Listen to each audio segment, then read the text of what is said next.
Welcome dear rockers, कैसे हैं आप सभी। चलिए डायरेक्ट शुरू करते हैं आज, क्योंकि हम देखने वाले हैं द मैजिशियंस रेनकोट। दोस्तों, मूवी की शुरुआत एक थिएटर से होती है जहां जेम्स नाम का मैजिशियन मैजिक ट्रिक वगैरह दिखाई करता है। और वैसे मैं आपको बता दूं कि जेम्स की फाइनेंशियल कंडीशन अभी ठीक नहीं चल रही। ना ही उसके शोज फुल होते हैं और ना ही इतनी आमदनी कि थिएटर का किराया निकाल पाए। इसलिए जेम्स काफी परेशान रहता है कि क्या करूं। ऊपर से उसकी परेशानी और बढ़ाने के लिए हावर्ड नाम का आदमी उसके पास पहुंच जाता है, जो कि अब इस थिएटर को खरीदना चाहता है। वो जेम्स को कहता है कि देखो, मेरा ऑफर मान लो और तुरंत इस थिएटर को खाली कर दो। बैंक ने तो तुम्हें नोटिस भी दे दिया है, तो मैं अच्छा ऑफर दे रहा हूँ इस थिएटर को खरीदने के लिए, वरना बैंक तो थिएटर को सील कर ही देगी और तुम्हें फिर कुछ नहीं मिलेगा। जेम्स के पास मजबूरी तो थी, लेकिन वो थिएटर बेचना नहीं चाहता था। वो हॉवर्ड से कहता है कि एक काम करो, मुझे कुछ दिनों की मोहलत दे दो, मैं बैंक के सारे पैसे चुका दूंगा। हॉवर्ड कहता है कि ठीक है, आखिरी मौका दे रहा हूं मैं तुम्हें, आज का फाइनल शो तुम कर सकते हो। अगर ये शो सही चल गया तो मैं समझ जाऊंगा कि तुम पैसे इकट्ठा करके बैंक का कर्ज चुका सकते हो, और अगर ये फाइनल शो भी फ्लॉप हुआ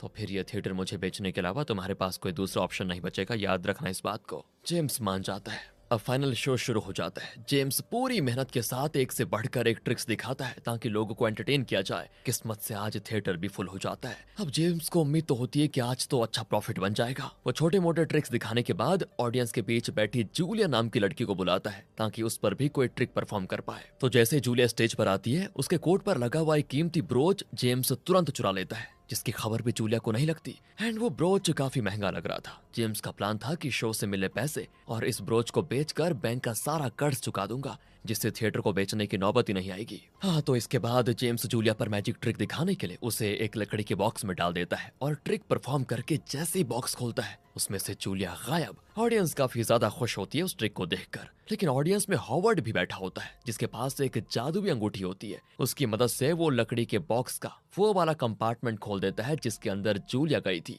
अबे यार, सब खराब हो गया। सभी को पता चल जाता है कि बॉक्स के अंदर दो छोटे कमरे हैं। एक के अंदर जूलिया गई तो जेम्स ने दूसरे वाले दरवाजा खोलकर लोगों को ट्रिक दिखाया, जिससे लोगों को ऐसा लगा कि जूलिया गायब हो गई है। लेकिन सीक्रेट रिवील होने से सभी लोग जेम्स का मजाक बनाते हैं कि क्या भद्दा शो है। बताओ यार, इतना अच्छा शो चल रहा था, सबके धज्जा उड़ा दी हॉवर्ड ने। इसलिए बेचारे का ये शो फिर से फ्लॉप हो जाता है। और अब जेम्स अपने कमरे में आकर उस ब्रोच को देख रहा होता है, जो कि काफी कीमती है। सोचता है कि इसको बेचकर अच्छे पैसे मिल जाए तो मजा आ जाए, थिएटर को बेचना नहीं पड़ेगा। लेकिन इससे पहले कि वो ब्रोच को बेच पाता, जूलिया उसके दरवाजे पर दस्तक देकर कहती है, अच्छा एक बात बताइए, क्या आपने मेरा ब्रोच देखा? क्योंकि जब मैं स्टेज पर आई थी तो उस टाइम वो ब्रोच मेरे कोट में लगा हुआ था, लेकिन अभी वो मेरे पास नहीं है। जेम्स तुरंत ये सुनकर कहता है कि माफ करना, मैंने आपका ब्रोच कहीं नहीं देखा, मुझे जरूरी काम है तो जाना होगा। इतना कहकर वो हड़बड़ी में वहां से जा नहीं लगता है। अब जूलिया को पता था कि जेम्स कहीं ना कहीं तो झूठ कह रहा है, इसीलिए वो कहती है, तुमने